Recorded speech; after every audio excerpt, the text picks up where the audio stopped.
সম্মানিত উপস্থিতি মা বোনেরা, আজকে মাসিক সাধারণ আলোচনার সবার বিষয় হচ্ছে জাহিলিয়াতের অধীনে একজন ব্যক্তি বন্দী থাকা অবস্থায় ইসলাম কিভাবে গ্রহণ করে।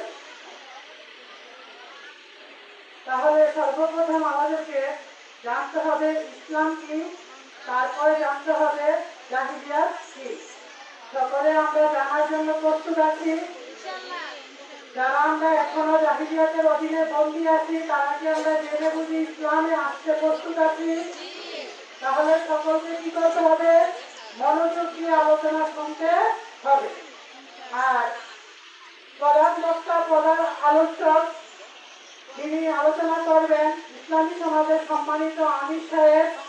ওই সময় আমরা সবাই বেহুদার চিন্তা কথাবার্তা থেকে মুক্ত হয়ে মনোযোগ দিয়ে এখান থেকে আমরা মহামিথ্যা কথাগুলো ত্যাগ করবো আর মহাসত্য কথাগুলো জেনে বুঝে গ্রহণ করে এখান থেকে আমরা ইনশাআল্লাহ যার যার অবস্থানে যেতে চাই। আল্লাহ রাব্বুল আলামিন আমাদের সবাইকে কবুল করুন।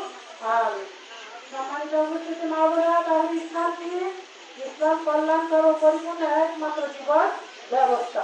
তাহলে ইসলাম মানব জাতি, সমাজ ও রাষ্ট্র সহ সমগ্র জীবন গঠন এবং পরিচালনা করার জন্য সার্বভৌম ক্ষমতার একমাত্র মালিক সৃষ্টিকর্তা আল্লাহ প্রদত্ত প্রয়োজনীয় সকল আইন বিধান সম্বলিত কল্যাণকর ও পরিপূর্ণ একমাত্র জীবন ব্যবস্থা। ইসলামের মূল বিষয় কি? আল্লাহর প্রতি ঈমান। আল্লাহর প্রতি ঈমান কি?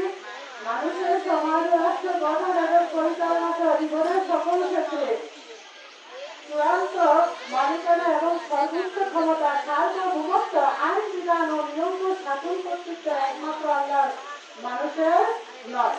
ফলে দাসত্ব, আইনের আনুগত্য, উপাসনা একমাত্র আল্লাহর, অন্য কারো নয়। এরই বাস্তবায়নে সত্যহীন আনুগত্য, অনুসরণ, অনুকরণ একমাত্র হযরত মুহাম্মদ সাল্লাল্লাহু আলাইহি ওয়াসাল্লামের, অন্য কারো নয়। এগুলো হচ্ছে ইসলামের মৌলিক তিনটি বিষয়। সম্মানিত উপস্থিতি মা বোনেরা, এখন আসুন ইসলামের বিপরীত জাহিলিয়াত কি। জাহিলিয়াত হলো ইসলামের বিপরীত মানুষের অতীত সকল নিয়ম কানুন কি জাহিলিয়াত। এই জাহিলিয়াতের মূল বিষয় কি? মানুষের সমাজ ও রাষ্ট্র গঠন পরিচালনায় মানুষের সার্বভৌমত্ব অর্থাৎ ক্ষমতা, আইন বিধান ও শাসন কর্তৃত্ব। ফলে দাসত্ব, মানুষের আইনের আনুগত্য, মানুষের উপাসনা গায়রুল্লাহ। এরই বাস্তবতা, মানুষের মন গড়া আইনের ভিত্তিতে নেতৃত্ব দানকারী নেতারা সরকার আনুগত্য অর্থাৎ অনুসরণ, অনুকরণ। এই বিষয়গুলো হচ্ছে জাহিলিয়াতের মৌলিক বিষয়। এখন একজন ব্যক্তি জাহিলিয়াতে বন্দী থাকে কিভাবে? এর অর্থ হচ্ছে মানুষের সার্বভৌমত্ব, আইন বিধান, শাসন কর্তৃত্ব যখন মানুষ এটা মেনে নেয় তখন এই বিষয়ের অধীনে কি থাকে? বন্দী থাকে। যখন একজন মানুষ মানুষের মন গড়া আইন বিধানের আনুগত্যের অধীনে বন্দী থাকে অর্থাৎ মানুষের মন গড়া আইন পালন করার অঙ্গীকার করে, আবার মানুষের মন গড়া আইনের ভিত্তিতে নেতৃত্ব দানকারী নেতারা সরকারের অনুসরণ, অনুকরণের অঙ্গীকারে থাকে, তখনই একজন ব্যক্তি এই জাহিলিয়াতের অধীনে কি থাকে? বন্দী থাকে। এমন অবস্থায় একজন ব্যক্তি এই জাহিলিয়াতের অধীন থেকে কিভাবে ইসলাম গ্রহণ করে। তাহলে আসুন আমরা জেনে নেই। অন্তরে দৃঢ়ভাবে বিশ্বাস আনতে হবে যে মানুষের সার্বভৌমত্ব, আইন বিধান, শাসন কর্তৃত্ব এটা কি নয়, হইতেই পারে না। এতটুকু কথা বলার কারণে একজন ব্যক্তির অন্তর থেকে মানুষের সার্বভৌমত্ব, আইন বিধান, শাসন কর্তৃত্ব ত্যাগ হয়ে যায়।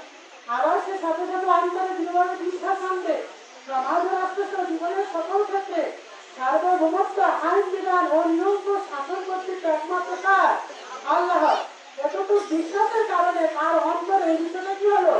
গ্রহণ করা হবে। তখন ব্যক্তি এই ত্যাগ এবং গ্রহণের ঘোষণা করবে সমাজ ও রাষ্ট্র গঠন পরিচালনায় আমি কোনো মানুষের সার্বভৌমত্ব, আইন বিধান, শাসন কর্তৃত্ব মানি না, মানবই না। সমাজ ও রাষ্ট্র জীবনের সকল ক্ষেত্রে সার্বভৌমত্ব, আইন বিধান ও নিয়ম শাসন কর্তৃত্ব মানি, মানব একমাত্র আল্লাহর। আরবিতে ঘোষণা করবে রাব্বুল আল্লাহ, হাদিসের ভাষায় ঘোষণা করবে আল্লাহু আকবার। দ্বিতীয়ত, অন্তরে দৃঢ়ভাবে মানুষের দাসত্ব, মানুষের বন্ধুরা আইনে আনুগত্য, গায়রুল্লাহ উপাসনা নয়। এতটুকু বিশ্বাসের কারণে একজন ব্যক্তির অন্তর থেকে মানুষের দাসত্ব, মানুষের বন্ধুরা আইন বিধানে আনুগত্য এটা ত্যাগ হয়ে যায়। সাথে সাথে অন্তরে দৃঢ়ভাবে বিশ্বাস আনবে মানুষের সমাজ রাষ্ট্র গঠন এবং পরিচালনা সহ জীবনের সকল ক্ষেত্রে দাসত্ব, আইনে আনুগত্য, উপাসনা একমাত্র আল্লাহর। এতটুকু বিশ্বাসের কারণে ব্যক্তির অন্তরে এই একমাত্র আল্লাহর দাসত্ব, আইনে আনুগত্য, উপাসনা গ্রহণ করা হলো। তখন ব্যক্তি এই ত্যাগ এবং গ্রহণের সাক্ষ্য অঙ্গীকার করবে যে আমি সমাজ এবং রাষ্ট্র গঠন পরিচালনায় মানুষের দাসত্ব, মানুষের মূল্য, আইনে আনুগত্য করি না, করব না। সমাজ রাষ্ট্র সহ জীবনের সকল ক্ষেত্রে দাসত্ব, আইনে আনুগত্য, উপাসনা করি, করব কার? একমাত্র আল্লাহর।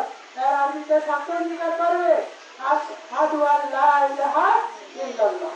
ব্যক্তি দ্বিতীয়বার অন্তরে দৃঢ়ভাবে বিশ্বাস আনবে মানুষের সমাজ রাষ্ট্র গঠন পরিচালনায় মানুষের মন্দির আইন বিধানের ভিত্তিতে নেতৃত্ব দানকারী নেতা বা সরকারের আনুগত্য, অনুকরণ নয়। এতটুকু বিশ্বাসের কারণে মানুষের মন্দির আইন দিয়া ধারণ বাহক নেতাদের আনুগত্য, অনুকরণ যে প্রতিষ্ঠিত হয়ে রয়েছে, এই বিষয়টা ব্যক্তির অন্তর থেকে কি হয়ে যায়?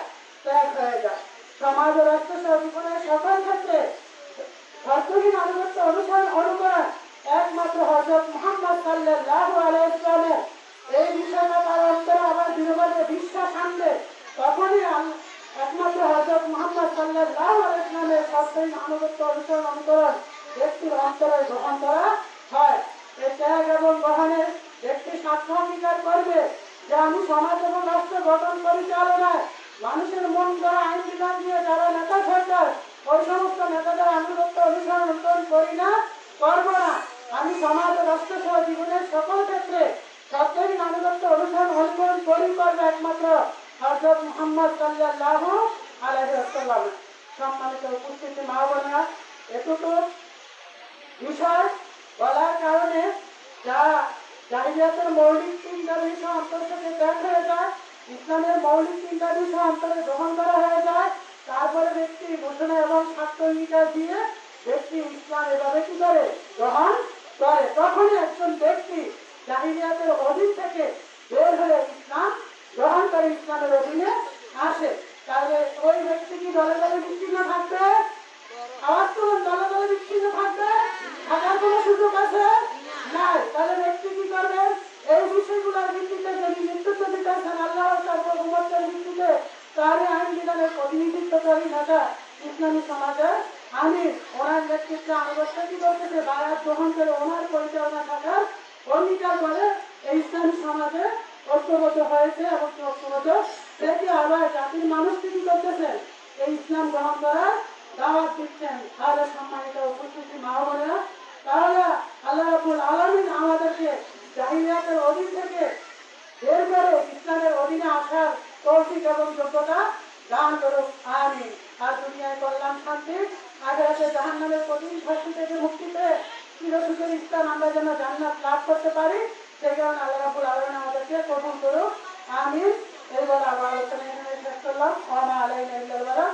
আসসালামু আলাইকুম ওয়া রাহমাতুল্লাহি ওয়া বারাকাতুহু।